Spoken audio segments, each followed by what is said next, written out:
Hello दोस्तों, BPN education channel पर आप सभी का स्वागत है। मैं विनोद कुमार आप सभी का दिल से स्वागत करता हूं। जैसा कि आपको पता है, मैं आपके सामने एक और क्लास लेके हाजिर हूं। दोस्तों, हमारी चर्चा चल रही थी भारत के भूगोल की, जिसमें हमने भारत के भौतिक प्रदेश, भारत की स्थिति आकार, भारत में जो है वन संपदा, उनकी चर्चा कर ली थी। वन संपदा में हमने दोस्तों जो वन संपदा है उसके अंदर हमने उसके प्रकार और साथ ही में महत्वपूर्ण वृक्ष वगैरह जो भी हैं उन सभी की चर्चा कर ली थी। आज दोस्तों वन संपदाओं में कुछ जो चीजें अन्य और रह गई हैं उनकी चर्चा करेंगे।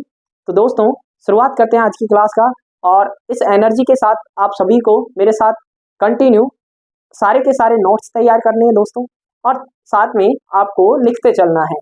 तो शुरुआत करते हैं भारत में वन संपदा, जिसके अंतर्गत हमने वनों की चर्चा की थी। तो सबसे पहले जैसा कि हम करते आए हैं, आपको एक आउटडोर बना लेनी है भारत के मैप की, और फिर उसी के अंतर्गत हम हमारी चर्चा करेंगे।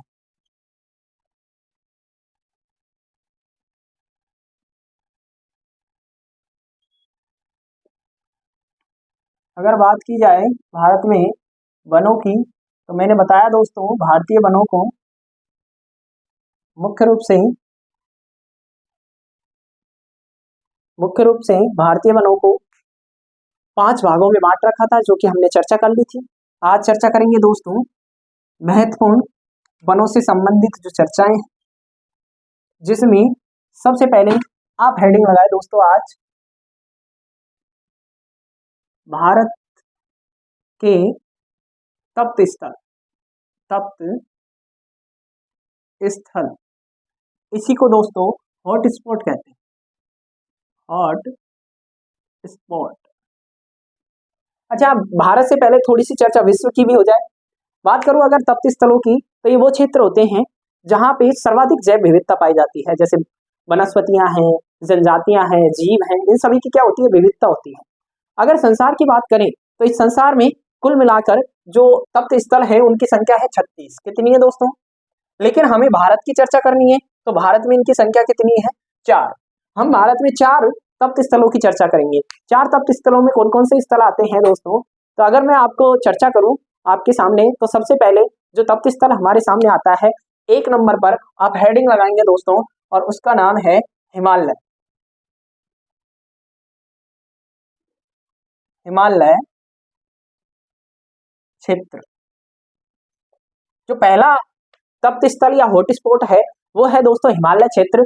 और इसको अगर मैं मैपिंग के अंदर आपको दिखाऊं, तो सबसे पहले ये जो क्षेत्र आता है जम्मू कश्मीर का, इसके बाद हिमाचल प्रदेश, और फिर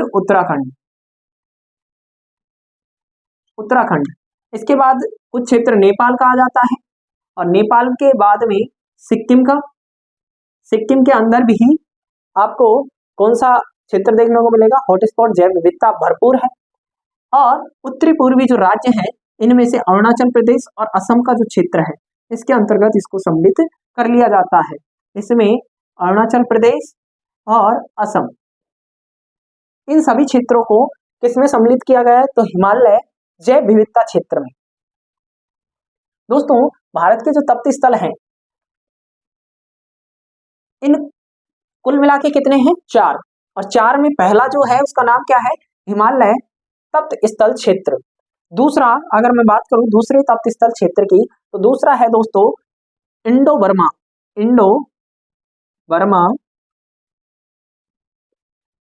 क्षेत्र। और जो इंडो बर्मा क्षेत्र है, अगर इसके स्थिति की बात करूं दोस्तों, तो अरुणाचल प्रदेश और असम को छोड़कर जितने भी राज्य हैं, उत्तरी पूर्वी राज्य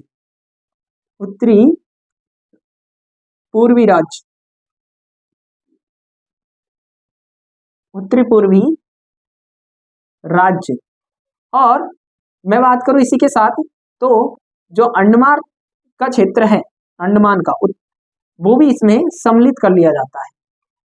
तो साथ में उत्तरी पूर्वी राज्य, और इधर से देखें तो इधर कौन सा देश पड़ता है? म्यांमार, इसी को बर्मा कहते हैं। तो इस म्यांमार का क्षेत्र भी किसमें सम्मिलित किया जाता है? इंडो बर्मा हॉटस्पॉट क्षेत्र में या जैव विविधता क्षेत्र में।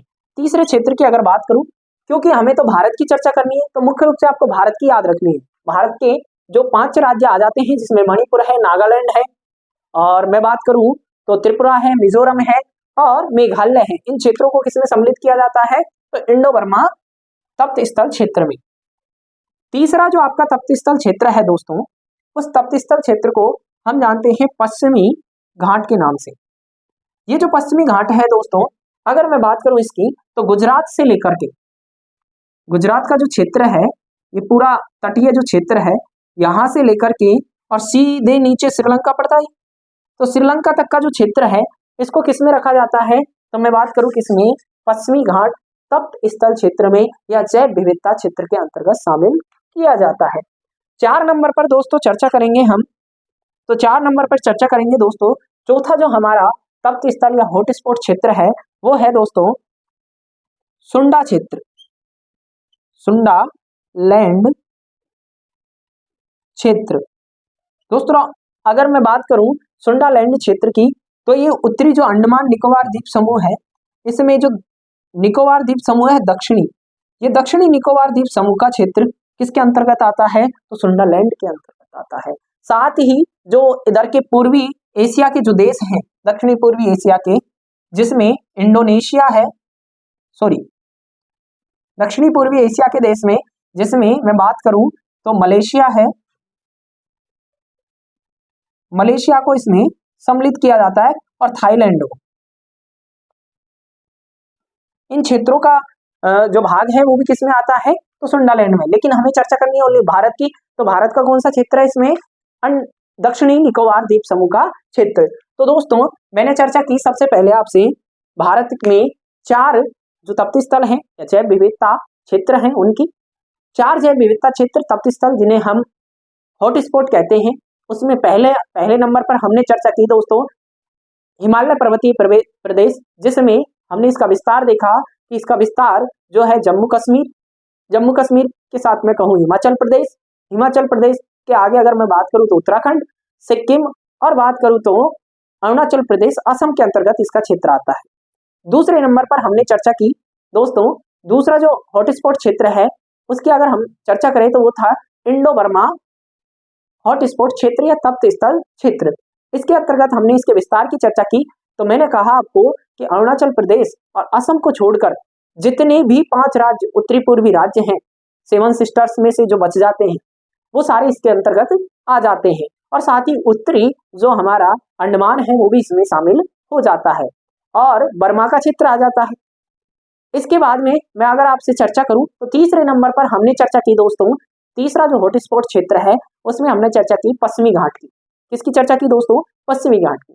पश्चिमी घाट के अंतर्गत मैं बात करूं तो पूरा का पूरा जो पश्चिमी घाट है गुजरात से लेकर श्रीलंका तक, और श्रीलंका का क्षेत्र भी इसमें सम्मिलित कर लिया जाता है। और साथ ही हमने चौथे नंबर पर जो हॉटस्पॉट क्षेत्र पढ़ा वो पढ़ा सुंडालैंड हॉटस्पॉट क्षेत्र, जिसमें दक्षिणी निकोबार और थाईलैंड, मलेशिया को सम्मिलित किया जाता है। तो दोस्तों चर्चा करते हैं इनकी, और आप हेडिंग लगा दे भारत में तप्त स्थल, और ये मैप बना ले और इसमें इसको ऐसे कैसे ही दर्शा दे। ये कौन सा क्षेत्र है? तो ये है पश्चिमी घाट तप्त स्थल। ठीक है दोस्तों, इसको क्या नाम दिया पूरे क्षेत्र को? हिमालय क्षेत्र, हिमालय तप्त स्थल क्षेत्र। तीसरे नंबर पर अगर बात करूं, ये हमारा एक, ठीक है। दूसरे नंबर पर हमने ये पूरा का पूरा क्षेत्र इसमें शामिल किया और म्यांमार का जो क्षेत्र है इसको शामिल किया, और इसको 3 नंबर पे क्या दे दिया? इंडो बर्मा क्षेत्र, इंडो बर्मा क्षेत्र। और 4 नंबर पर अगर बात करूं तो ये 4 नंबर पर हमने चौथा तप्त स्थल क्षेत्र पढ़ा, इसका नाम रखा सुंडालैंड, सुंडालैंड तप्त स्थल क्षेत्र। इस प्रकार से 4 तप्त स्थल क्षेत्र पढ़े। इसको बनाएं दोस्तों अपनी नोटबुक में ताकि आपको हमेशा के लिए याद रहे। और आगे चर्चा करते हैं इससे संबंधित। तो आप हेडिंग लगा दे 1 नंबर पर हिमालय क्षेत्र। नंबर 1 पे हेडिंग लगाए दोस्तों हिमालय तप्त स्थल क्षेत्र। पूरा लिख लें इसको, हिमालय तप्त स्थल क्षेत्र। और इसके अंतर्गत लिखे दोस्तों, विस्तार की अगर बात करें, विस्तार, तो इसमें आप लिखे दोस्तों जम्मू कश्मीर, हिमाचल प्रदेश, उत्तराखंड, सिक्किम,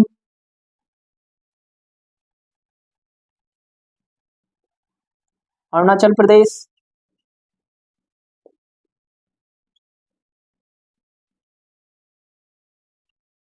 और असम। कोष्टक में लिख दे दोस्तों नेपाल व भूटान का क्षेत्र, नेपाल व भूटान का क्षेत्र।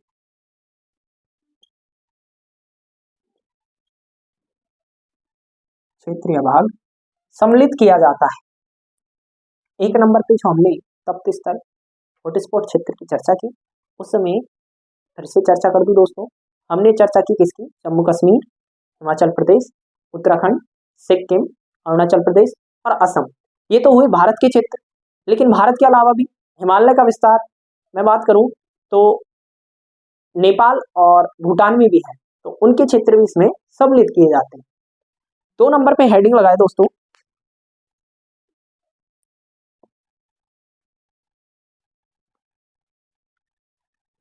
दो नंबर पे हेडिंग लगा दे दोस्तों, नंबर 2। और 2 नंबर पे कौन सा हमने रखा, तो इंडो बर्मा, इंडो बर्मा तप्त स्थल, तप्त स्थल क्षेत्र। इसके अंतर्गत अगर इसके विस्तार की बात की जाए, तो विस्तार में लिखें दोस्तों,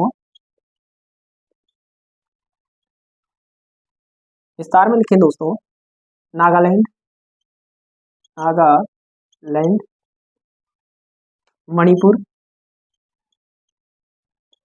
मिजोरम, मेघालय, मणिपुर, मिजोरम, मेघालय और त्रिपुरा, त्रिपुरा। कोष्टक में लिख दे दोस्तों म्यांमार का भाग भी आता है, भाग भी, ठीक है दोस्तों। तो ये हुई हमारी 2 तप्त स्थलों की चर्चा। 3 नंबर पे हेडिंग लगाएंगे दोस्तों पश्चिमी घाट तप्त स्थल क्षेत्र। 3 नंबर पे हेडिंग लगाएंगे दोस्तों पश्चिमी घाट तप्त स्थल क्षेत्र। और विस्तार की अगर बात की जाए इसके, तो विस्तार में आप लिखते हैं पश्चिमी, पश्चिमी घाट, कोष्टक में लिख दे गुजरात से श्रीलंका तक।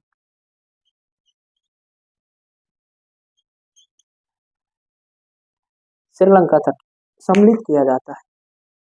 4 नंबर पर अगर चर्चा करूं दोस्तों,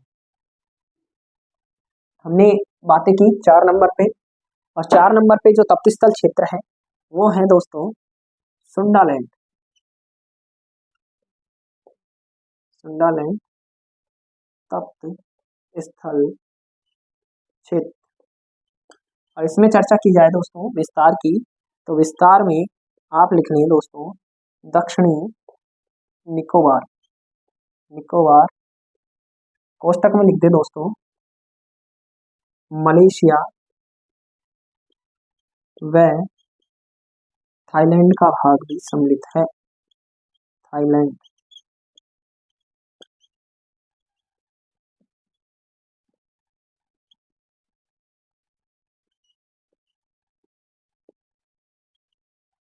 विस्तार कहाँ तक है, तो मलेशिया से थाईलैंड तक इसका विस्तार है। ये थी दोस्तों हमारी 4 तप्त स्थल क्षेत्रों की चर्चा।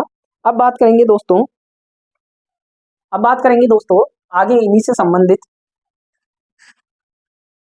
इसी से संबंधित अगर आगे चर्चा करूं मैं दोस्तों, अन्य जो हमने अन्य चर्चाएं शुरू की है उसमें 4 एक बार फिर से रिपीट करवा दूं, 4 बहुत तप्त स्थल क्षेत्र पड़े, उसमें थाईलैंड, सॉरी, तो सुंडालैंड है जो पढ़ा हमने, पश्चिमी घाट पढ़ा। और बात करूँ तो म्यांमार पढ़ा, म्यांमार और बर्मा का जिसको इंडो बर्मा कहते हैं, और हिमालय पढ़ा। दोस्तों एक थोड़ी सी मिसप्रिंट है, इसको चेंज कर लेना, ये थाईलैंड की जगह इसमें कर लेना इंडोनेशिया, इंडोनेशिया। जो नोट्स लिखवाया उसमें भी इसको काट कर इंडोनेशिया कर दे दोस्तों। आगे चर्चा करते हैं दोस्तों।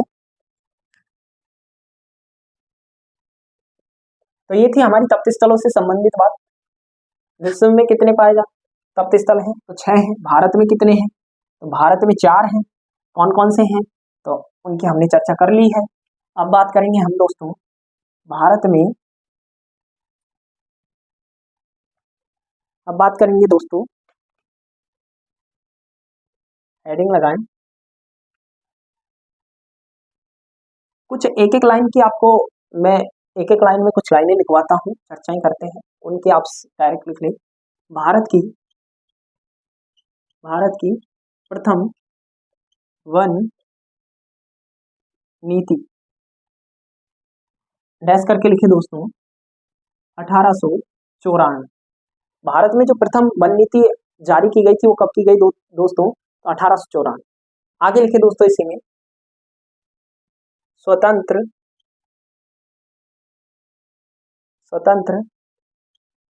भारत की वन नीति। तो स्वतंत्र भारत की वन नीति दोस्तों 1952 में जारी की जाती, लेकिन इसमें बाद में संशोधन करके इसको संशोधित रूप में 1988 में वापस से प्रस्तुत किया जाता है। तीसरा एरो लिखे दोस्तों, तीसरे नंबर पे,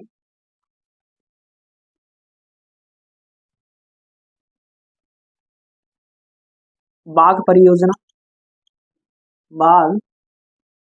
परियोजना, कोष्टक में लिख दे दोस्तों, टाइगर प्रोजेक्ट,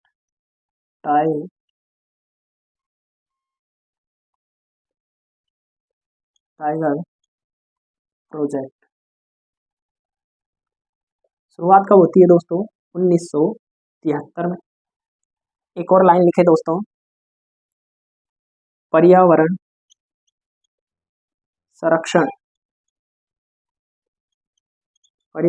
संरक्षण अधिनियम कब आता है दोस्तों? 1986 में। अच्छा, कोष्टक में लिख दे दोस्तों, पर्यावरण दिवस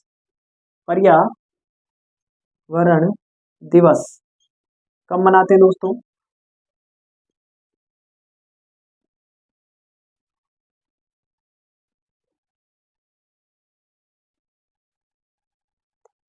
तो पर्यावरण दिवस कब मनाया जाता है दोस्तों?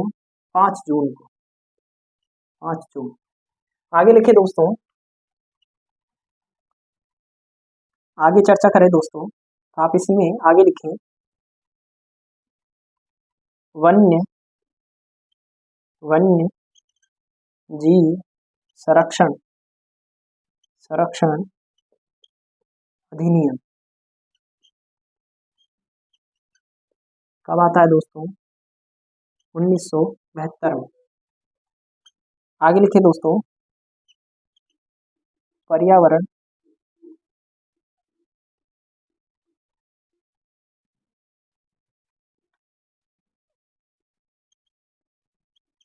वन संरक्षण अधिनियम, वन संरक्षण अधिनियम चर्चा की जाए कब आता है दोस्तों? तो यह आता है 1988 में। तो ये कुछ महत्वपूर्ण बातें थी दोस्तों। भारत ने अपनी जो पहली वन रिपोर्ट है या वन नीति है जारी कब की? तो 1852 में की थी। उसके बाद संशोधित रूप में या स्वतंत्र भारत में जो वन नीति आई वो आई 1952 में। उसी का संशोधित रूप 1988 में जारी किया जाता है दोस्तों। अगर चर्चा की जाए तो इसी बीच में भारत में कुछ महत्वपूर्ण प्रोजेक्ट चले, जैसे टाइगर प्रोजेक्ट, और ये इसकी शुरुआत कब की जाती है दोस्तों? तो 1973 में टाइगर प्रोजेक्ट की शुरुआत की जाती है दोस्तों। टाइगर प्रोजेक्ट में एक इम्पोर्टेंट लाइन और लिख लें दोस्तों, कोष्टक में लिख लें, टाइगर मैन किसे कहा जाता है?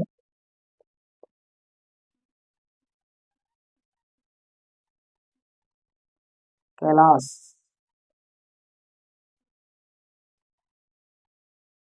टाइगर में कैलाश। चलो,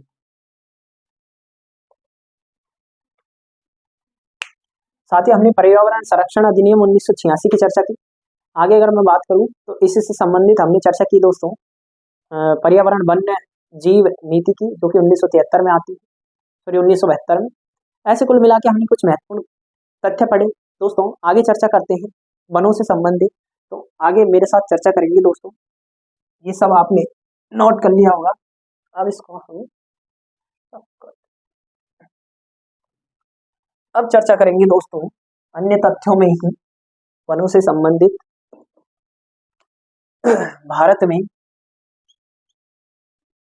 भारत में बायोस्फीयर रिजर्व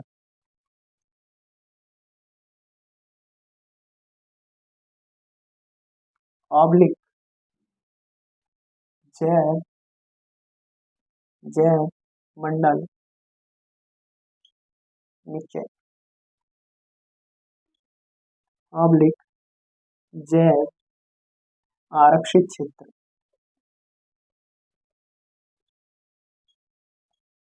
दोस्तों अगर चर्चा की जाए बायोस्फीयर रिजर्व की भारत में या जैव आरक्षित क्षेत्रों की, तो कुल जो भारत में जैव आरक्षित क्षेत्र है वो कितने दोस्तों? 18। कितने दोस्तों? 18। भारत में जो जैव आरक्षित क्षेत्र है उनकी संख्या 18 है दोस्तों। इसमें अगर मैं चर्चा करूं 18 जैव आरक्षित क्षेत्रों में, तो सबसे पहले जो आरक्षित क्षेत्र बना दोस्तों वो था हमारा नीलगिरी। कौन सा था दोस्तों?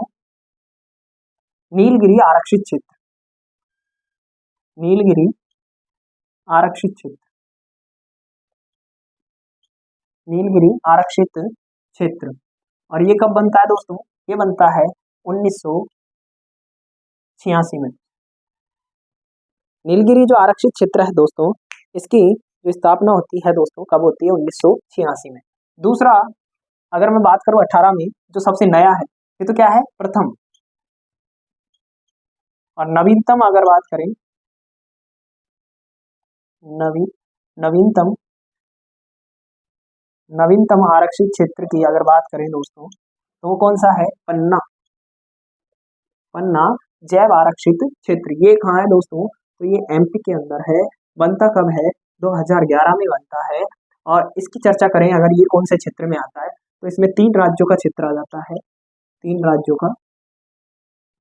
कौन कौन से? तो यहाँ पे लिख रहा हूँ दोस्तों कोष्टक में, तमिलनाडु, कर्नाटक और केरल। तीनों के क्षेत्र में कौन सा क्या फैला हुआ है दोस्तों? नीलगिरी आरक्षित क्षेत्र। हमने भारत में बायोस्फीयर रिजर्व की चर्चा की, जैव आरक्षित क्षेत्र जिन्हें कहते हैं, जैव मंडल नीचे जिन्हें कहते हैं। ये क्षेत्र टोटल कुल मिला के भारत में 18 है। इसमें से पहला नीलगिरी बनाया जाता है 1986 में, और अंतिम अभी नवीनतम जो बना है वो है पन्ना, 2011 में बनाया जाता है दोस्तों, जो कि मध्य प्रदेश के अंदर है। कंटिन्यू आगे चर्चा करेंगे दोस्तों। चर्चा कर रहे हैं दोस्तों, चर्चा करेंगे भारत में बायोस्फीयर हमने देखे। कुल मिला के भारत में कितने बायोस्फीयर हैं? 8। आगे चर्चा करते हैं दोस्तों। अब चर्चा करेंगे रामसर साइट की, वेटलैंड एरियाज। रामसर साइट की अगर बात की जाए दोस्तों, भारत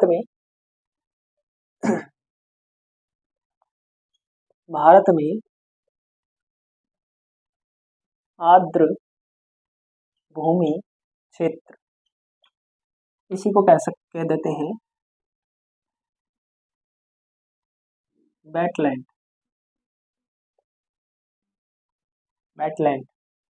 या फिर इसी को कह देते हैं दोस्तों रामसर साइट।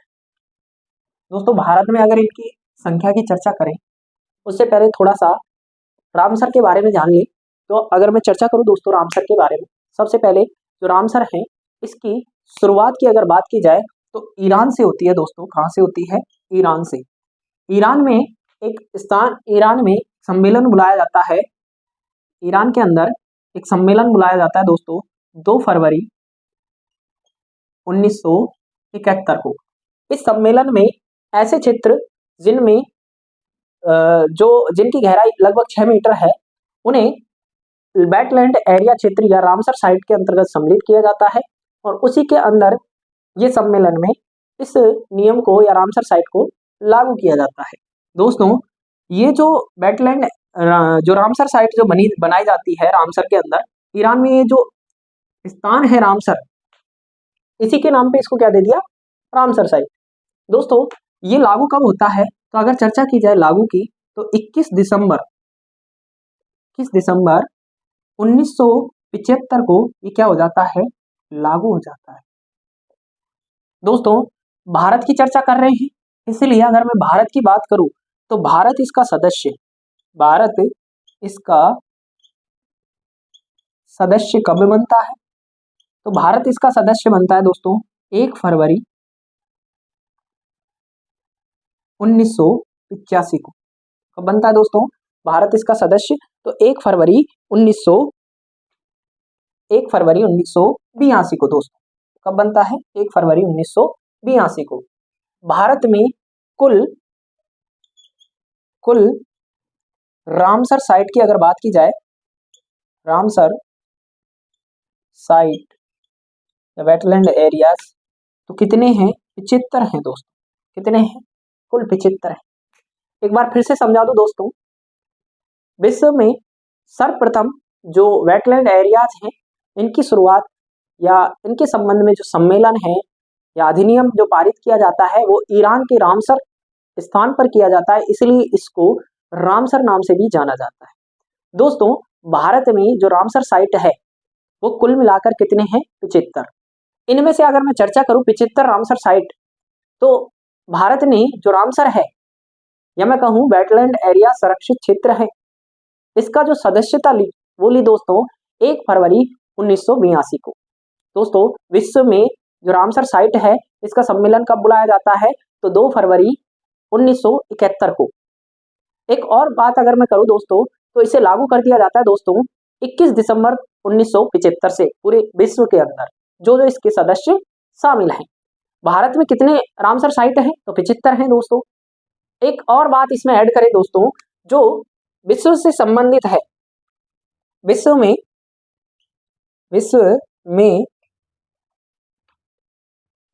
में आर्द्र भूमि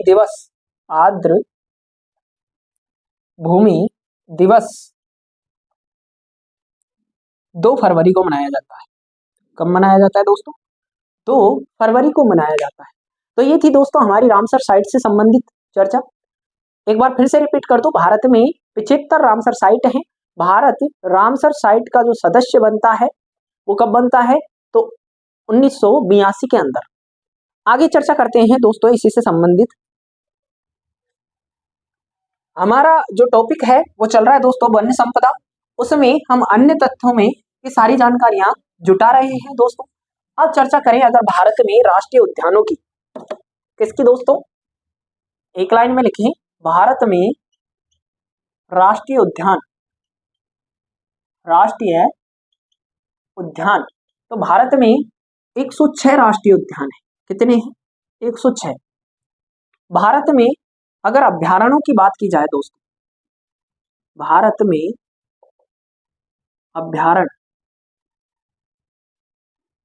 अभ्यारण्यों की अगर बात की जाए तो ये है दोस्तों 528। कितने हैं, 528। भारत में रामसर साइट 75, भारत में राष्ट्रीय उद्यान 106, भारत में अभ्यारण्य कितने हैं, राष्ट्रीय अभ्यारण्य, तो अभ्यारण्यों की अगर बात की जाए तो कितने हैं, 528। और चर्चा करूं दोस्तों आपसे अगर मैं इसी से संबंधित, तो भारत में अगर और बात करूं दोस्तों, एक लाइन और लिखिए, भारत का प्रथम नेशनल पार्क कौन सा है दोस्तों, तो जिम कार्बेट। इसको दोस्तों पहले जिम कार्बेट कहाँ है ये दोस्तों, अगर जिम कार्बेट की अगर चर्चा करूं दोस्तों, तो ये है उत्तराखंड के अंदर। कहाँ है दोस्तों? उत्तराखंड के अंदर। उत्तराखंड के अंदर है। कब बनता है दोस्तों? तो 1936। इसी के साथ दोस्तों हमारा जो वनों से संबंधित चर्चा थी वो सबको समाप्त होती है। दोस्तों इसमें मैंने आपको एक चीज नहीं करवाई है, वन रिपोर्ट। उसको हम नेक्स्ट कक्षा में जो नवीनतम वन रिपोर्ट जारी होने वाली है उसी के आधार पर हम चर्चा करेंगे। तब तक के लिए धन्यवाद। जय भारत, जय हिंद। अगर वीडियो अच्छी लगी तो अधिक से अधिक लोगों को जोड़े, सब्सक्राइब करें और शेयर करें। धन्यवाद।